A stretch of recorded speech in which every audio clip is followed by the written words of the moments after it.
Okay, so this is the book, A Night to Remember by Walter Lord. And I'm hoping my microphone is in the right place and you can hear me okay. So I will start. I'm just going to set the phone down so there's not going to be anything to look at, unfortunately. But hopefully you can still hear me. And I hope this video will last long enough to read a chapter. Okay, so let's see. Let's see how long this chapter is. Okay, it's not very long. Okay. So, Chapter 1, Another Belfast Trip. High in the crow's nest of the new White Star liner Titanic, lookout Frederick Fleet peered into a dazzling night. It was calm, clear, and bitterly cold. There was no moon, but the cloudless sky blazed with stars. The Atlantic was like a polished plate glass. People later said they had never seen it so smooth. This was the fifth night of the Titanic's maiden voyage to New York, and it was already clear that she was not only the largest, but also the most glamorous ship in the world. Even the passengers' dogs were glamorous. John Jacob Astor had along his Airedale, Kitty. Henry Sleeper Harper, of the publishing family, had his prized Pekingese son, Yatsen. Robert W. Daniel, the Philadelphia banker, was bringing back a champion French bulldog just purchased in Britain.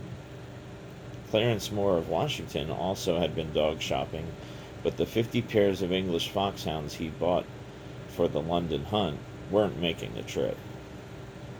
This was all another world to Frederick Fleet. He was one of 6 lookouts carried by the Titanic, and the lookouts didn't worry about passenger problems. They were the eyes of the ship, and on this particular night, Fleet had been warned to watch especially for icebergs. So far, so good. On duty at 10 o'clock, a few words about the ice problem with lookout Reginald Lee, who shared the same watch, a few more words about the cold, but mostly just silence, as the 2 men stared into the darkness. Now the watch was almost over, and there was nothing unusual. Just the night, the stars, the biting cold, the wind that whistled through the rigging as the Titanic raced across the calm Black Sea at 22.5 knots. It was almost 11:40 p.m. on Sunday, the 14th of April, 1912. Suddenly, Fleet saw something directly ahead, even darker than the darkness. At first it was small, about the size, he thought, of 2 tables put together, but every second it grew larger and closer. Quickly, Fleet banged the crow's nest bell 3 times, the warning of danger ahead. At the same time, he lifted the phone and rang the bridge. "What do you see?" asked the calm voice at the other end. "Iceberg, right ahead," replied Fleet. "Thank you," acknowledged the voice with curiously detached courtesy.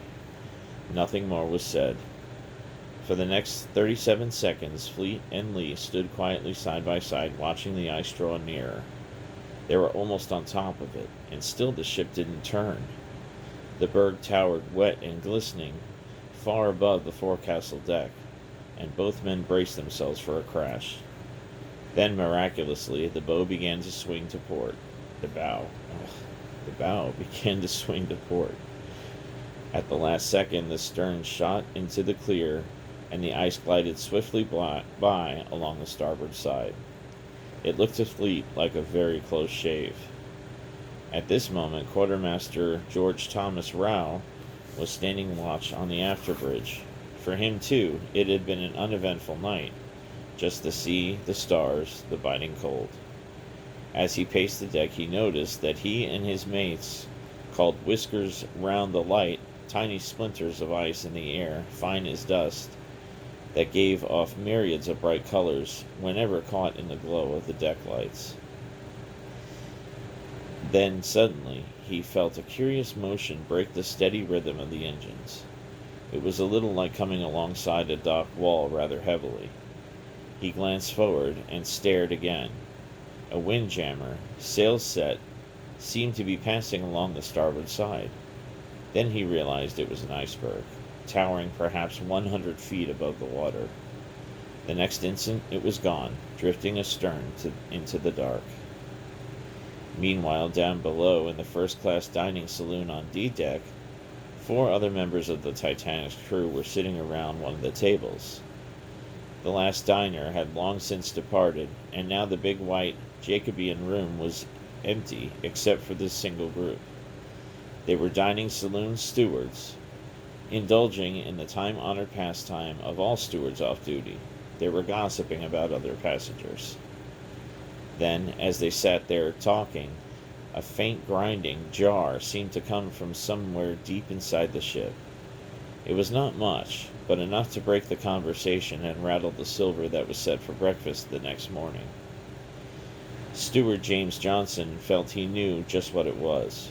He recognized the kind of shudder a ship gives when she drops a propeller blade, and he knew this sort of mishap meant a trip back to the Harland and Wolff shipyard at Belfast, with plenty of free time to enjoy the hospitality of the port. Somebody near him agreed and sang out cheerfully, "Another Belfast trip." In the galley just to the stern, Chief Night Baker Walter Belford, these names, was making rolls for the following day. The honor of baking fancy pastry was reserved for the day shift.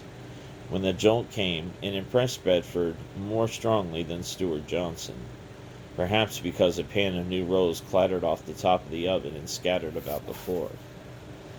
The passengers in their cabins felt the jar too, and tried to connect it with something familiar. Marguerite Frolicker, a young Swiss girl accompanying her father on a business trip, woke up with a start. Half asleep, she could think only of the little white lake ferries at Zurich, making a sloppy landing. Softly she said to herself, "Isn't it funny? We're landing." Major Arthur Godfrey Puchin, starting to undress for the night, thought it was like a heavy wave striking the ship. Mrs. J. Stewart White was sitting on the edge of her bed, just reaching to turn out the light, when the ship seemed to roll over 1,000 marbles. To Lady Cosmo Duff Gordon, waking up from the jolt, it seemed as though somebody had drawn a giant finger along the side of the ship. Mrs. John Jacob Astor thought it was some mishap in the kitchen. It seemed stronger to some than others. Mrs. Albert Caldwell pictured a large dog that had a baby kitten in its mouth and was shaking it.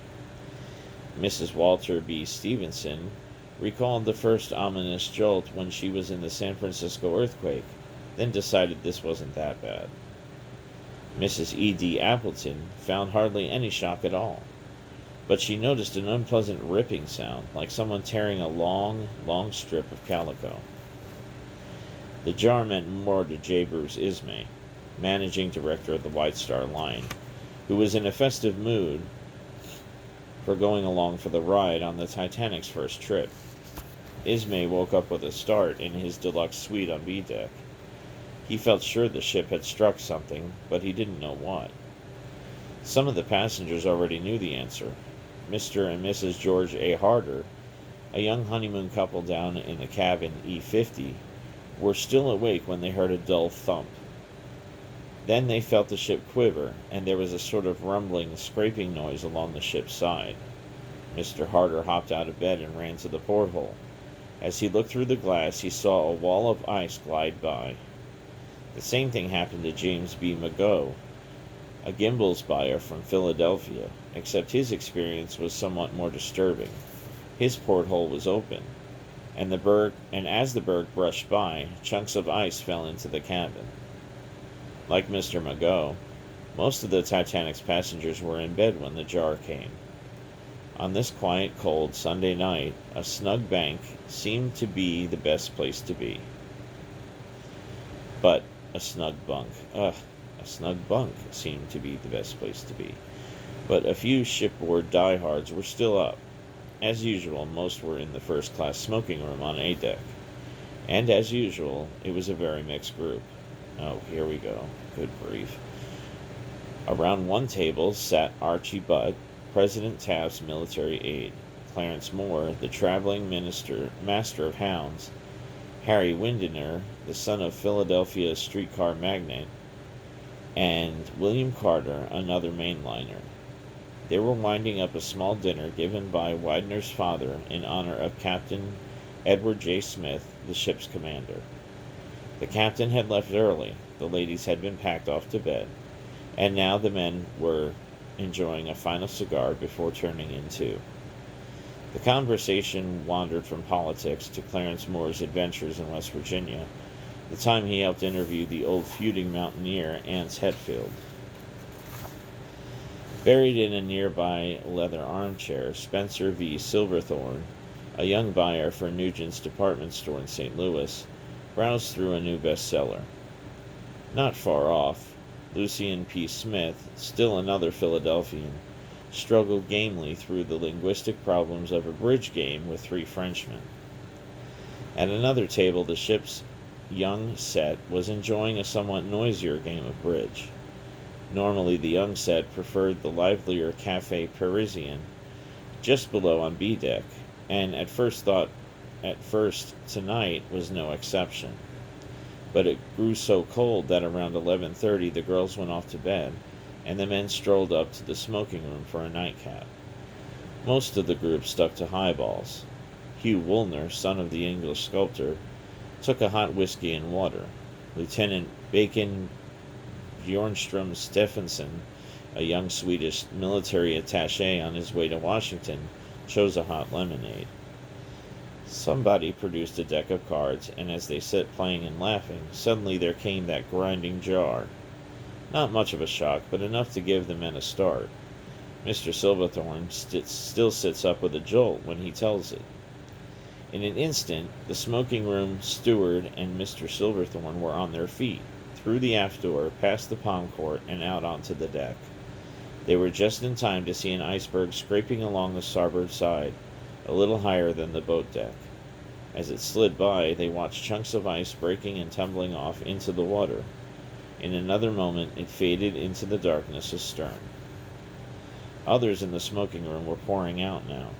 As Hugh Woolner reached the deck, he heard a man call out, "We hit an iceberg! There it is!" Woolner squinted into the night. About 150 yards astern, he made out a mountain of ice standing black against the starlit sky. Then it vanished into the dark. The excitement, too, soon disappeared. The Titanic seemed as solid as ever, and it was too bitterly cold to stay outside any longer. Slowly the group filed back, Woolner picked up his hand, and the bridge game went on. The last man inside thought, as he slammed the deck door, that the engines were stopping. He was right. Up on the bridge, First Officer William M. Murdoch had just pulled the engine room telegraph handle all the way to stop. Murdoch was in charge of the bridge this watch, and it was his problem, once Fleet phoned the warning. A tense minute had passed since then. Orders to Quartermaster Hitchens to turn the wheel hard to starboard. A yank on the engine room telegraph for full speed astern. A hard push on the button closing the watertight doors. And finally, those 37 seconds of breathless waiting. Now the waiting was over, and it was all clearly so too late. As the grinding noise died away, Captain Smith rushed into the bridge from his cabin next to the wheelhouse. There were a few quick words. "Mr. Murdoch, what was that?" "An iceberg, sir. I hard a starboard and reversed the engines, and I was going hard a port around it, but she was too close. I couldn't do any more." "Close the emergency doors." "The doors are already closed." They were closed all right. Down in boiler room number 6, fireman Fred Barrett had been talking to Assistant Second Engineer James Hexeth when the warning bell sounded and the light flashed red above the watertight door leading to the stern. A quick shout of warning, an ear-splitting crash, and the whole starboard side of the ship seemed to give way. The sea cascaded in, swirling about the pipes and valves, and the two men leaped through the door as it slammed down behind them. Barrett found things almost as bad where he was now, in boiler room number 5. The gas ran into number 5 about 2 feet beyond the closed compartment door, and a fat jet of seawater was spouting through the hole. Nearby, trimmer George Cavell was digging himself out of an avalanche of coal that had poured out of a bunker with the impact. Another stoker mournfully studied an overturned bowl of soup that had been warming on a piece of machinery. It was dry in the other boiler rooms further aft, but the scene was pretty much the same. Men picking themselves up, calling back and forth, asking what had happened. It was hard to figure out. Until now, the Titanic had been a panic. Had been a picnic. Being a new ship on her maiden voyage, everything was clean. She was, as Fireman George Camish still recalls, a good job.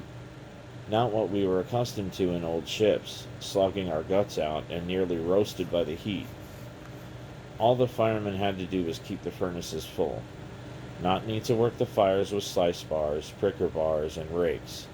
So on this Sunday night, the men were taking it easy, sitting around on buckets, and the trimmer's iron wheelbarrows, shooting the breeze, waiting for the 12 to 4 watch to come on.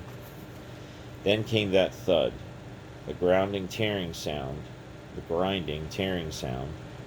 the telegraphs ringing wildly, the watertight doors crashing down.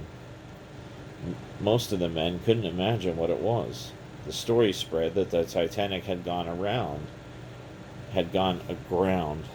just off the banks of Newfoundland.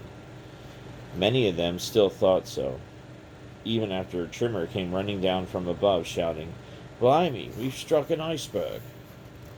About 10 miles away, Third Officer Charles Victor Groves stood on the bridge of the Leyland liner Californian, bound from London to Boston. A plodding 6,000-tonner, she had room for 47 passengers, but none were being carried just now. On this Sunday night, she had been stopped since 10:30 p.m., completely blocked by drifting ice. At about 11:10, Groves noticed the lights of another ship racing up from the east on the starboard side. As the newcomer rapidly overhauled the motionless Californian, a blaze of deck lights showed she was a large passenger liner. Around 11:30, he knocked on the Venetian door of the chart room and told Captain Stanley Lord about it. Lord suggested contacting the new arrival by Morse lamp, and Groves prepared to do this. Then, at about 11:40, he saw the big ship suddenly stop and put out most of her lights. This didn't surprise Groves very much. He had spent some time on the Far East trade, where they usually put deck lights out at midnight to encourage the passengers to turn in. It never occurred to him that perhaps the lights were still on, that they only seemed to go out because she was no longer broadside, but had veered sharply to port.